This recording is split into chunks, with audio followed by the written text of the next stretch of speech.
여러분은 2008년 경제위기 있던 시절에 어디서 뭘 하고 계셨는지 기억을 하시나요? 저는 다시 샌프란에 돌아와서 직장생활을 시작했습니다. 그때만 해도 직장생활 한 지가 아마 한 4년, 그래서 돈을 그냥 열심히 모으기만 했어요. 저는 그 당시에 경제관념이 아무것도 없었기 때문에 솔직히 말하면 경제위기인지도 몰랐습니다. 2, 3년쯤이 지났을 때 저는 차를 샀어요. 제 인생의 가장 큰 쇼핑이었죠. 또 2, 3년이 지나고 나서 저는 집을 이제 이사를 가야 되는 상황이었어요. 그래서 이사를 가려고 알아보는데 월세가 너무 비싼 거예요. 대출금이랑 월세랑 가격이 비슷한 거예요. 그 당시에 제가 크게 깨달음을 얻습니다.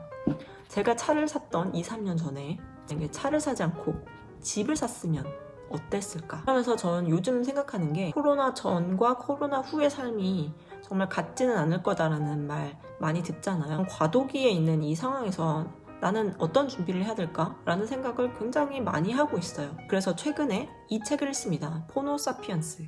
이 포노사피언스가 뭐냐면 스마트폰을 자기 신체의 한 부분인 것처럼 생각하는 사람들을 포노사피언스라고 해요. 요즘에 그렇지 않은 사람 찾기 힘들죠? 그러면 이 포토사피언스가 주류가 되는 세상에서 우리는 무엇을 해야 될까요? 가장 크게 기억 남고 제 행동에 변화를 시킨 거는 바로 SNS를 시작하게 됐다는 겁니다. 모든 것이 다 디지털화 돼가고 있습니다. 사람들하고 소통을 하고 사람들이 무엇을 하는지, 원하는지, 싫어하는지 이해하기 위해서는 온라인에 가야 합니다. 모든 사업도 마찬가지겠죠? 그리고 개인으로서도 개인의 브랜딩이 아주 중요한 시기가 됐어요.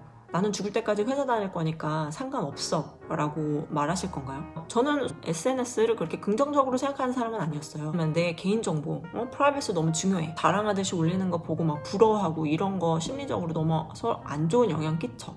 변화가 있으면 거기에 따르는 장단점은 있게 마련인 것 같아요.